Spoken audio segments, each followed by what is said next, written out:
Hoje o tema do sermão de hoje é uma igreja bem-sucedida aos olhos de Deus. Afinal de contas, o que é uma igreja bem-sucedida? Existe algum indicador que aponta uma igreja bem-sucedida aos olhos de Deus? O fato é que eu quero começar hoje falando um pouco de um testemunho pessoal. Sei que nós temos que tomar cuidado para subir aqui nesse púlpito e falar testemunhos, mas eu quero usar esse testemunho como um pano de fundo, como um cenário para que vai nos ajudar a entender mais o sermão desse domingo. Há umas 3 semanas atrás, um pouco mais talvez, um jovem de 19 anos me chamou, dizendo: Dutra, na internet eu aprendi que o homem é uma página em branco. Então, com uma página em branco, nós estamos suscetíveis à influência do mundo. E de fato, isso significa o que é ser humano.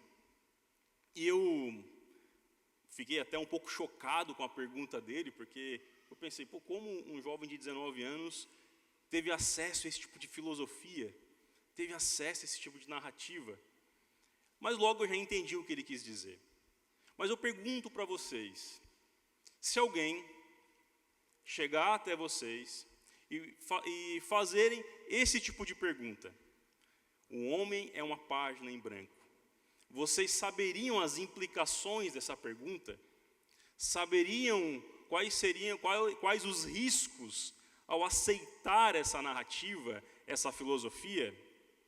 Saibam que essa narrativa, essa filosofia, carrega consigo a negação, por exemplo, do pecado original.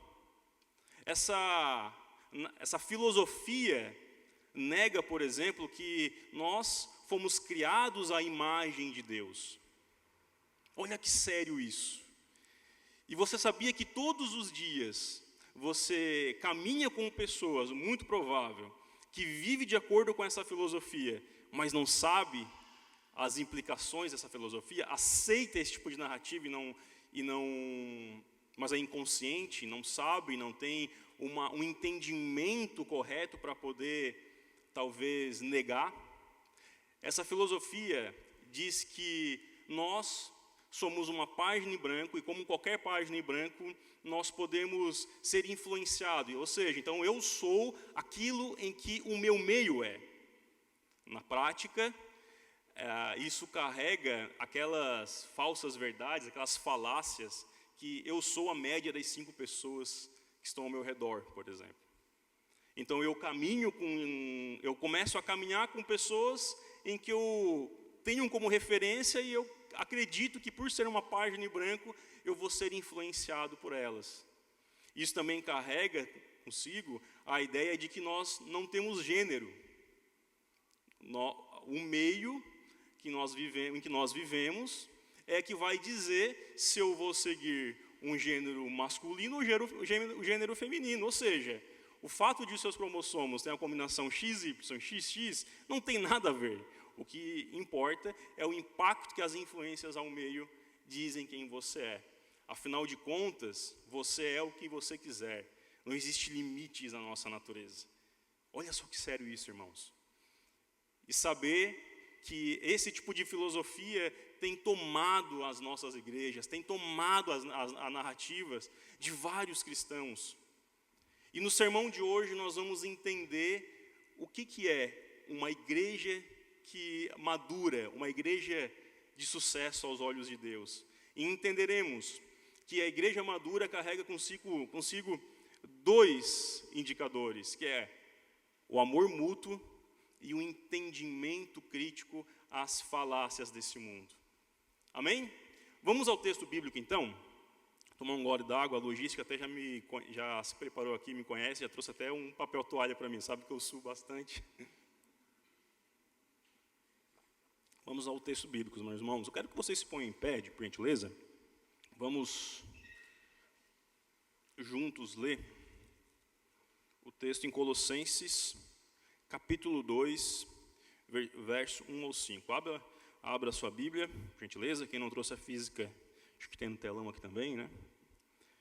Vamos ao texto.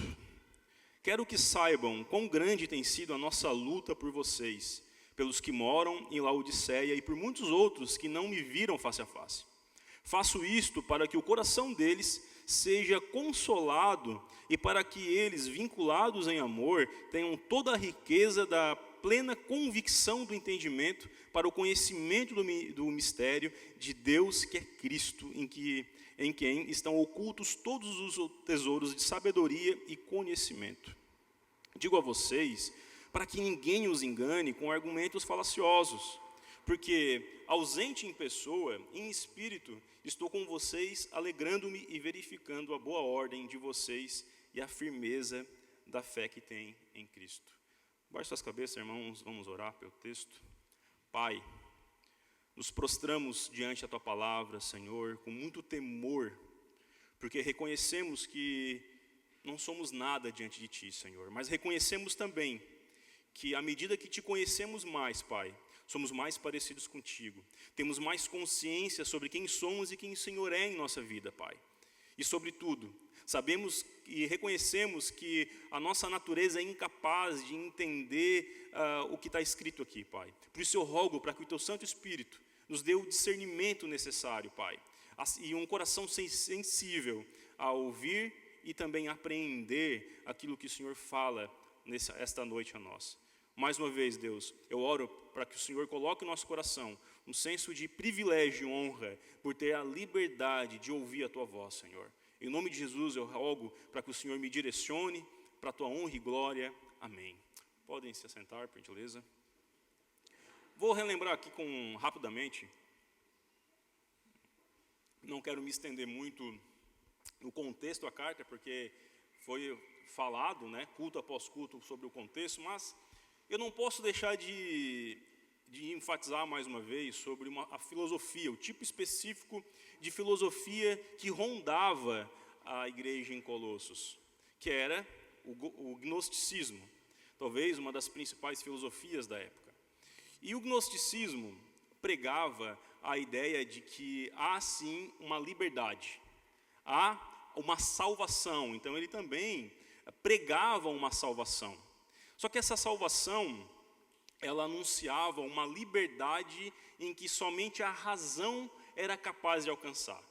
Negava tudo que é imaterial, tudo que é transcendente, tudo que é espiritual, porque o imaterial não é capaz de alcançar a nossa razão.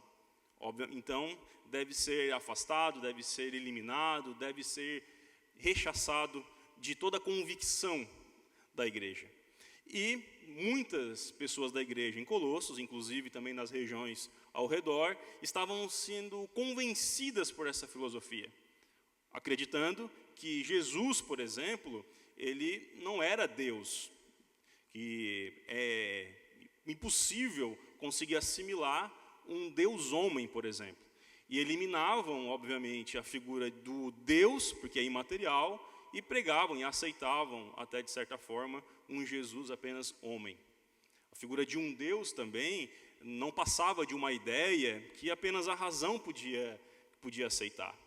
Então, esses eram alguns elementos da filosofia, de uma das filosofias mais poderosas do contexto de Colossenses, da carta aos Colossenses. E essa filosofia, como eu falei, pregava sim e anunciava uma salvação em que somente a razão poderia alcançar. Dito isso, Paulo, ele refuta, na verdade, ele encoraja a igreja em oração, para que a igreja, de alguma forma, entendesse o que Deus requeria a ela diante dessa situação.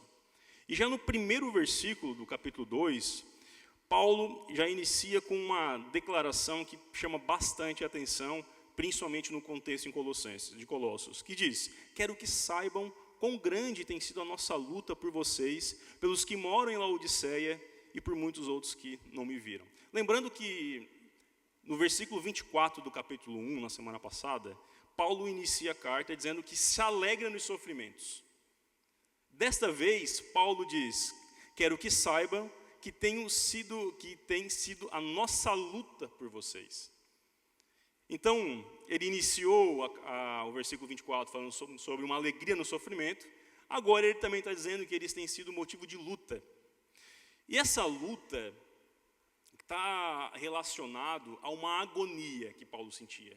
E essa agonia era uma dor constante que Paulo tinha pela igreja de Colossos. E essa dor, ele tentava lutar em oração. É como se Paulo dissesse: irmãos, eu estou orando por vocês, e a minha oração está gerando no meu coração uma agonia, uma aflição, uma dor constante, por saber que vocês estão passando por que estão passando, por conta dessas mentiras que estão sendo pregadas. E eu gostaria muito de estar aí com vocês, porque lembrando que Paulo não visitou fisicamente, pessoalmente a igreja de Colossos. Epáfras era o pastor da igreja de Colossos. E, obviamente, Epáfras relatava o que acontecia para Paulo. Então, Paulo se via impotente diante daquela situação, afastado dos irmãos, mas ele reconhecia o poder da oração. Mesmo não estando fisicamente com os irmãos em Colossos, Paulo lutava em oração.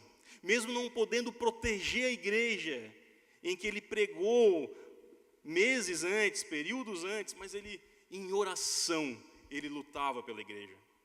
Isso nos leva, irmãos, a compreender que as lutas que nós passamos não é apenas as lutas inerentes ao que eu posso ver, a igreja local. Existem milhares de outras lutas que estão sendo travadas na nossa região, tanto na nossa igreja local, quanto também em outras regiões aqui próximo. E assim como Paulo, nós devemos, pelo poder do Espírito Santo, sensível pelo Espírito Santo, também lutar em oração, em intercessão por essas igrejas, intercessão por aquele que não conhece a verdade, intercessão por aqueles que foram enganados pelas falácias do mundo. E enquanto isso, nós apontamos. Enquanto isso, nós, muitas vezes até com falta de humildade, denegrimos a imagem. Irmãos, oremos. Porque existem milhares de pessoas ignorantes das Escrituras. Oremos por aqueles que carecem do Evangelho. Oremos por aqueles que estão sendo enganados por filosofias falsas, porque esses, infelizmente, estão adoecendo na fé, estão aflitos na fé, porque talvez faltem pessoas que orem por eles. E mesmo que não os conheçamos, mesmo que não estamos lá fisicamente, pessoalmente, mas que essa verdade produza no nosso coração uma urgência por uma intercessão pelo perdido, uma intercessão pelo aflito. Enquanto milhares de pastores pregam um falso evangelho, uma doutrina falsa, pessoas estão perecendo porque estão seguindo esses falsos mestres. Nós não devemos, irmãos, olhar para essas pessoas com os olhos de julgamento, apontando apenas sem humildade, sem misericórdia. Rogamos para que o nosso coração seja tomado por misericórdia e graça para a vida desses, que estão em ruínas, estão sustentando, inclusive, esses pastores, esses falsos mestres, e sustentando a estrutura para que cada vez mais eles tenham um ego preenchido por conta das suas mentiras, irmãos. Então, como Paulo lutou, e essa luta, como eu falei, aponta uma agonia, uma dor, que nós, crentes, que pela graça de Deus, somente pela graça de Deus, estamos debaixo da supremacia de Cristo através das Escrituras, estamos debaixo de uma doutrina bíblica saudável, pelo Evangelho pregado. Isso não deve ser motivo de vaidade, não deve ser motivo de ego, não deve ser motivo de nos sentir superiores a eles, porque Cristo é superior, Cristo é supremo. Tudo que vem abaixo de Cristo está submisso ao seu senhorio. E cabe a nós derramar misericórdia, amor e humildade a essas pessoas. Lembrando também que Paulo, nesse contexto, ele estava prestes a ser condenado. E no contexto da época, a condenação dele, o gênero, que levou ele a ser preso, levava ele a 90% de chance a ser condenado. E mesmo assim ele não estava agonizando porque estava preso, escravo, às vezes açoitado, acorrentado, mas ele estava agonizando porque ele via o que os irmãos dele estavam passando. Não é simplesmente uma empatia por se colocar no lugar deles.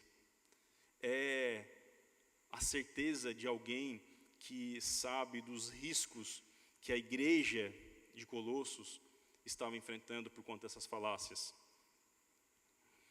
Temos que ter em mente, irmãos, que as nossas decisões podem refletir no comando que oferecemos às pessoas.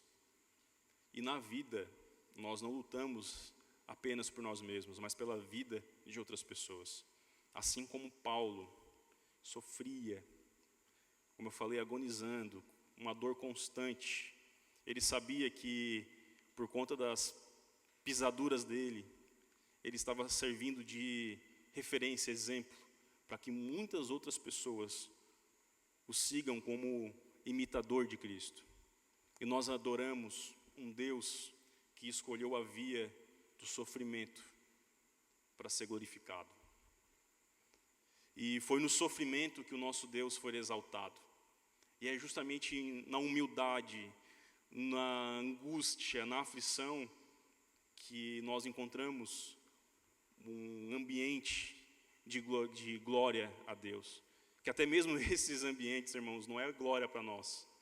Tanto no prazer, quanto na alegria, quanto na dor, a glória toda é para Cristo. Ele é o centro, Ele é superior, é para Ele, tudo é dEle, tudo é por meio dEle.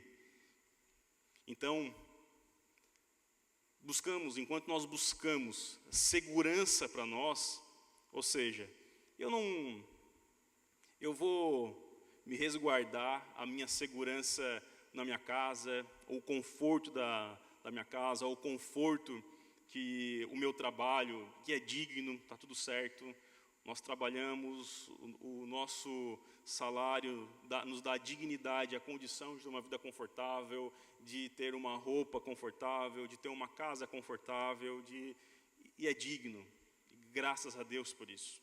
Mas essa segurança, esse conforto não deve impedir de nós lutar por outros.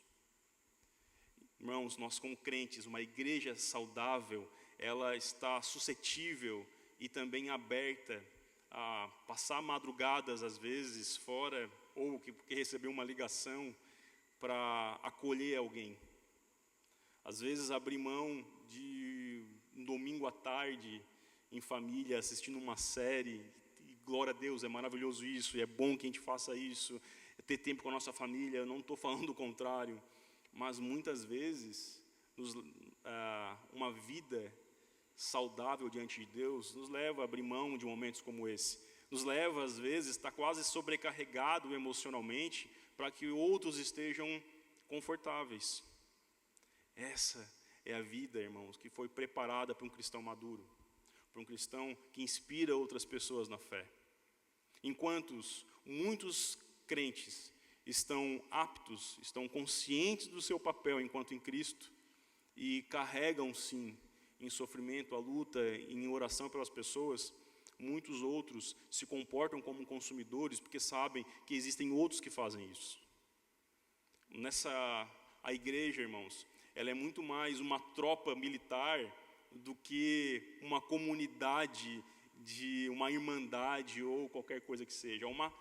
É mais uma tropa militar que exige constância, disciplina, zelo, compromisso, do que uma comunidade de pessoas que faz o que quer. Ninguém está aqui, irmão.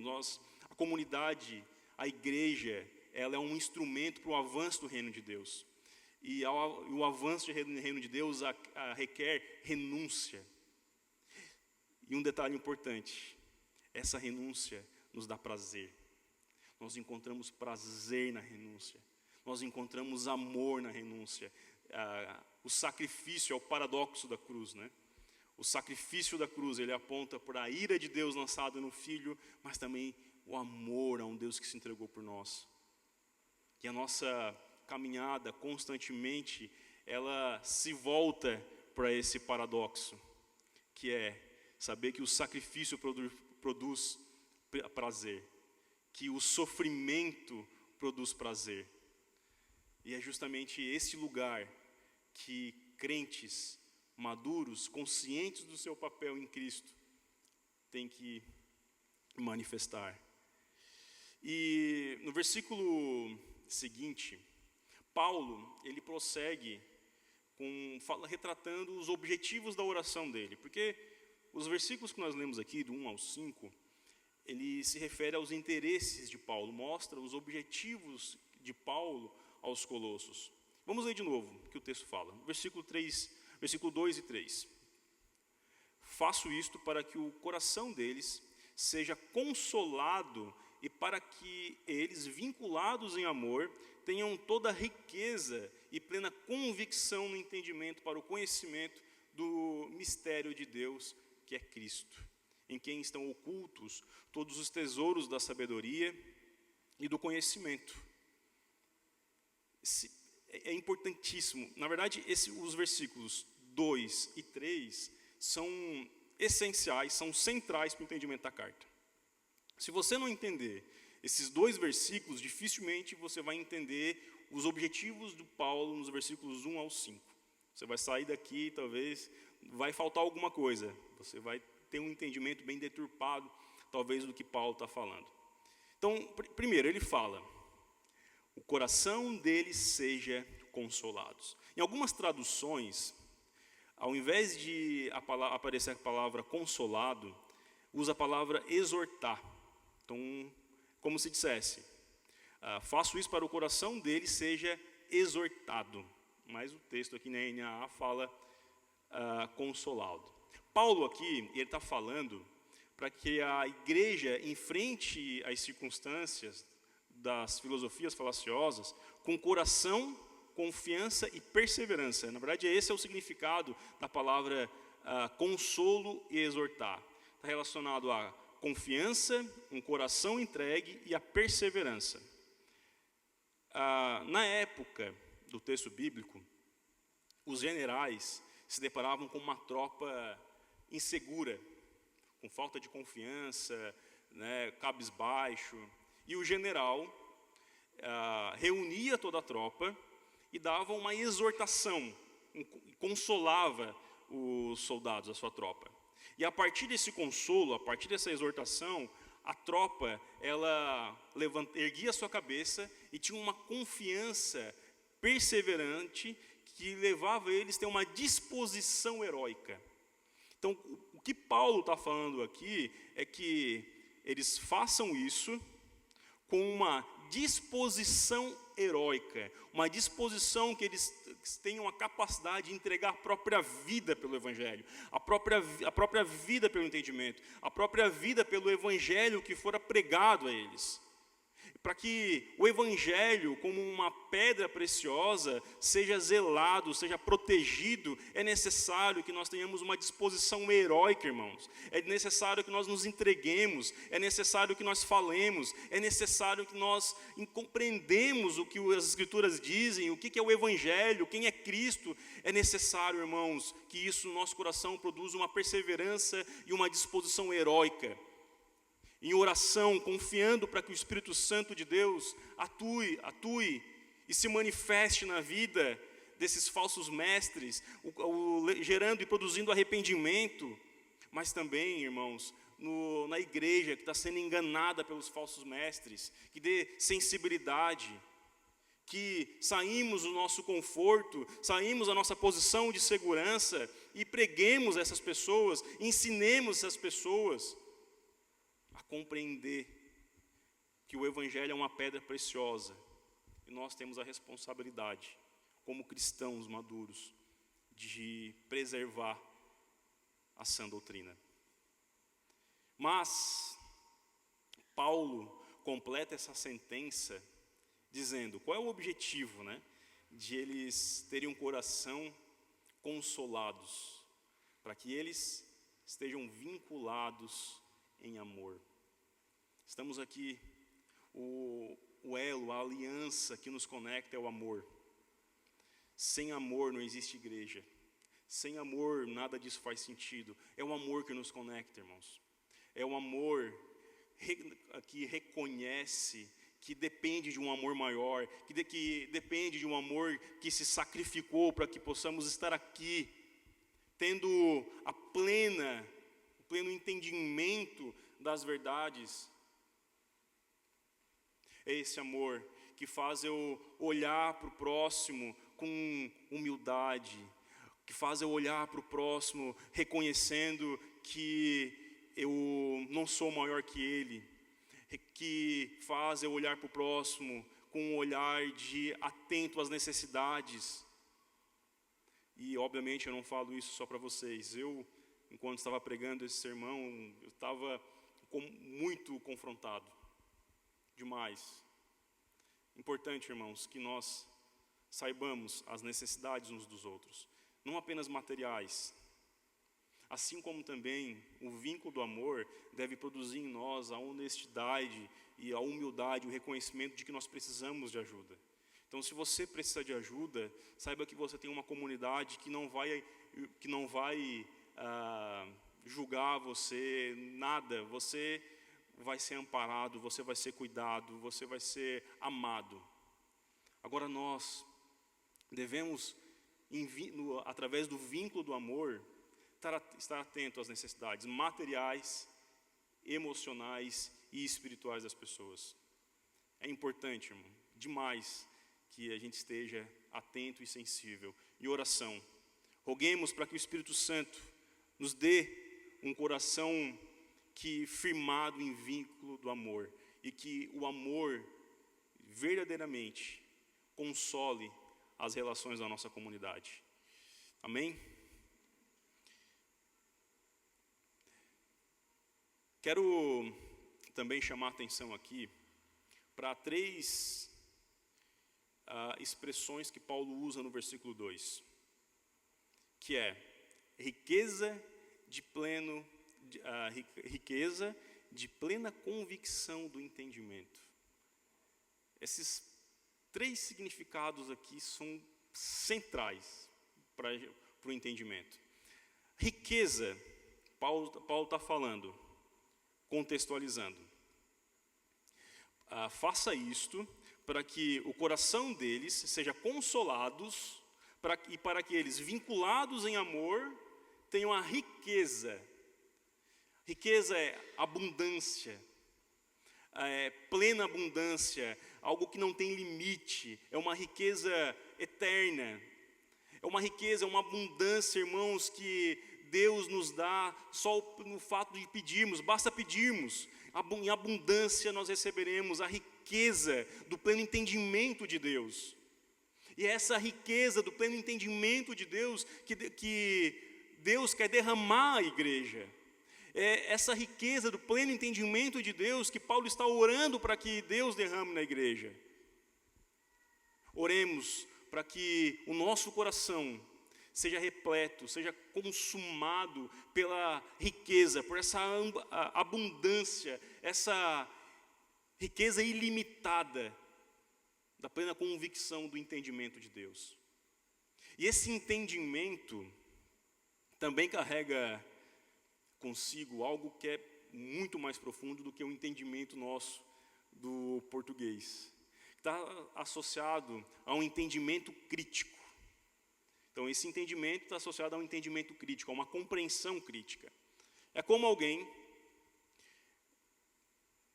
está diante de uma situação dada, e ele tem a capacidade de avaliar a situação dada através das lentes da Bíblia, das Escrituras, ao ponto de ele entender se aquilo é uma falácia ou não, se é uma mentira ou verdade.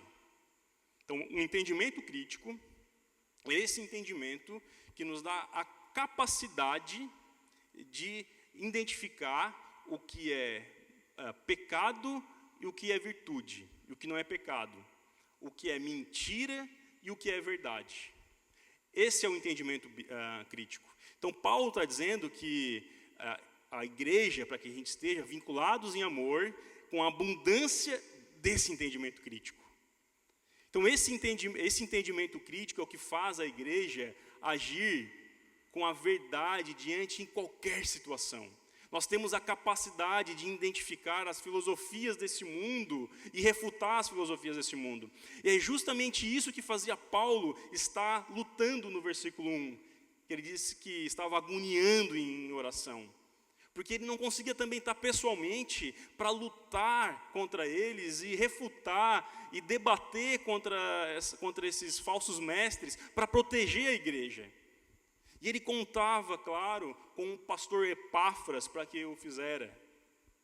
Imagina a situação de Paulo, conhecendo as filosofias, vendo a igreja, sei lá, dezenas, centenas de pessoas se desviarem da fé, porque eram convencidos dessas falácias, estava preso, impotente, sem o que ele tinha era a confiança na oração e, obviamente, a confiança no discipulado de Epáfras, que faria um trabalho.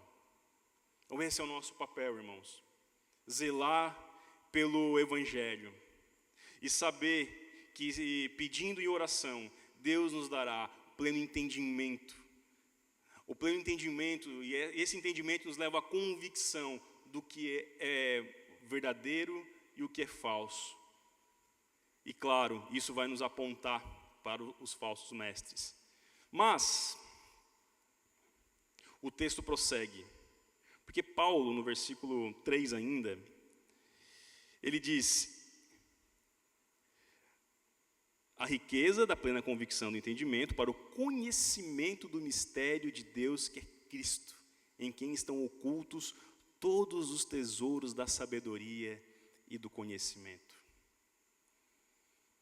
Para o gnosticismo, essa filosofia que estava desviando dezenas e dezenas de pessoas da igreja, para que você acessasse essa filosofia, para que você acessasse o pleno conhecimento dessa filosofia, você tinha que ter um conhecimento muito avançado, porque era muito complexo entender a filosofia do gnosticismo. Então, para muitos, essa filosofia era um mistério. Ninguém conseguia entender. E, inclusive, uma das abordagens dessa filosofia é que somente aqueles que têm uma capacidade elevada que conseguiriam compreender de verdade. Então, muitos não tinham a capacidade de entender essa filosofia, essa falácia. Então, eram tidos como alguém que era um escravo, não era liberto, não tinha capacidade de se salvar. Então, era um mistério para muitas pessoas, porque não conseguiam acessar.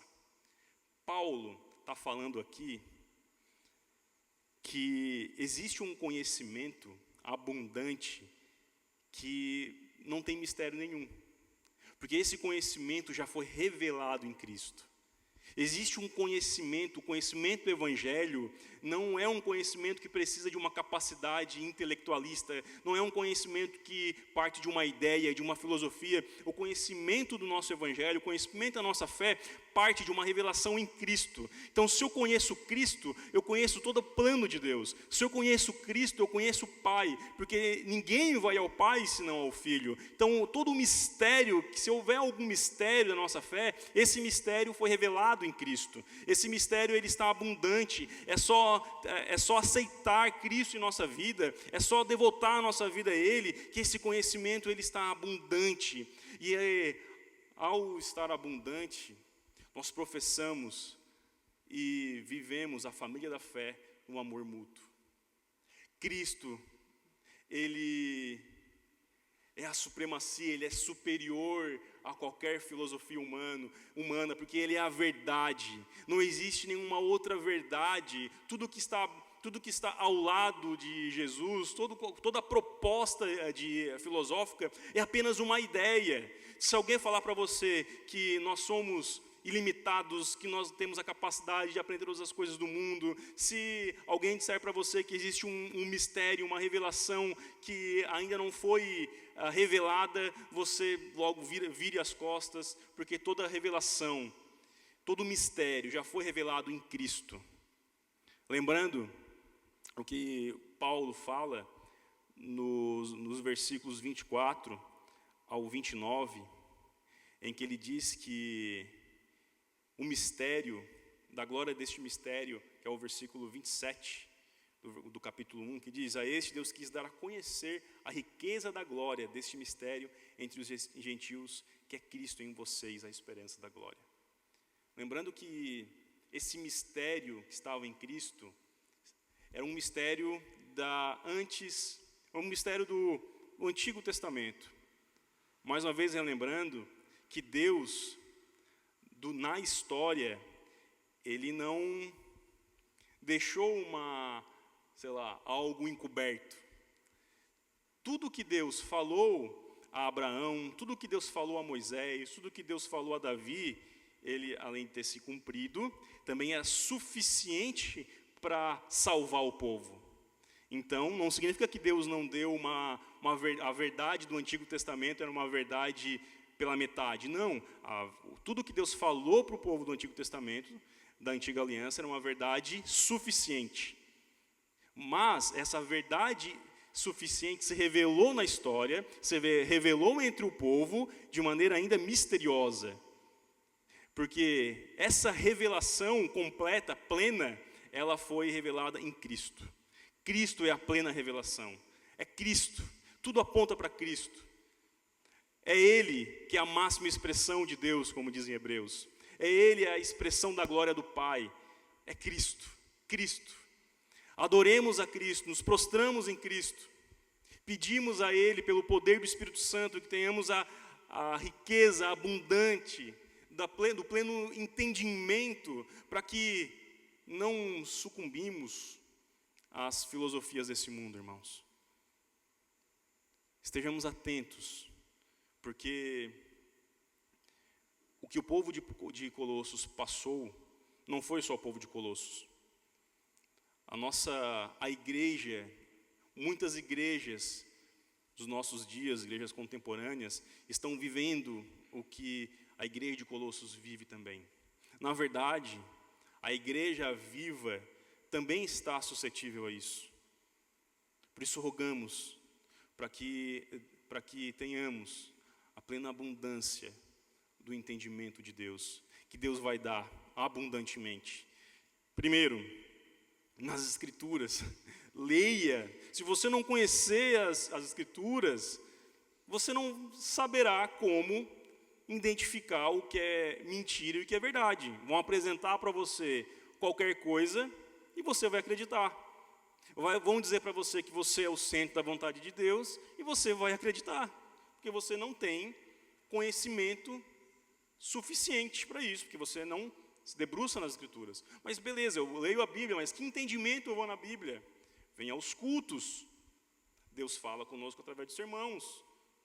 Venha na formação ministerial, na escola do discípulo nas segundas-feiras. Você vai ter ferramentas para ler as Escrituras. Se permita ser discipulado, que alguém vai pastorear você e vai conduzir você a ter uma leitura correta das Escrituras. Então, temos algumas missões aqui. Crentes maduros da fé têm a responsabilidade de conduzir aqueles imaturos, que, como Paulo fala, tem que esmiuçar como uma papinha, e todos nós passamos por esse processo, etapa do processo. Então nós temos a responsabilidade de ensinar e equipar os santos para a obra. Não é apenas um papel do pastor Musta, do Luqueta, da Maria. Não, é um papel de todos nós. Agora, se você se reconhece, é importante que você seja honesto consigo. Eu ainda sou imaturo na fé, eu preciso de ajuda. Procure ajuda, porque isso faz parte, isso é um elemento central para que a igreja viva diante de um vínculo do amor. A sabedoria em Cristo não é um segredo oculto, mas uma verdade que se revela todos os dias. Não adianta eu ter o conhecimento correto se eu não tenho a prática correta. Eu preciso de Jesus Cristo, porque é Ele que vai me dar, através de Jesus Cristo, eu terei o conhecimento correto e a prática correta. vivemos, irmãos, diante de um vínculo e um amor, reconhecendo que não existe nenhum mistério. Estamos chegando no trecho final da exposição. Vamos ler novamente os versículos 4 e 5, que diz: digo a vocês para que ninguém os engane com argumentos falaciosos, porque embora ausente em pessoa, em espírito estou com vocês, alegrando-me e verificando a boa ordem de vocês e a firmeza da fé que tem em Cristo Jesus. A igreja verdadeira, ela deve resistir às falácias. E quando Paulo fala que ninguém os engane, ele está falando sobre um tipo de comportamento que era muito comum nos tribunais, inclusive não apenas tribunais da época, nos nossos tribunais também. Quando advogados, o significado desse ninguém nos engane está muito associado a advogados que defendem argumentos do seu cliente, e esses argumentos muitas vezes é para defender uma causa mentirosa. Só que eles são tão convincentes nos seus argumentos, na sua narrativa, que acabam convencendo o júri. Então, não pense que as falácias virão com uma capa de mentira, uma clareza de mentira. Não. Geralmente ela vem com uma narrativa pomposa, carismática, alegre, com uma promessa que atende o nosso prazer, uma promessa que se conecta com os nossos desejos, uma promessa que se conecta com os nossos prazeres. Não pense que a falácia, que são essas filosofias mundanas, mentirosas, virão com uma capa mostrando, o que eu estou falando é uma mentira, tá? Mas segue aqui a mentira que eu estou falando. Não é assim que funciona.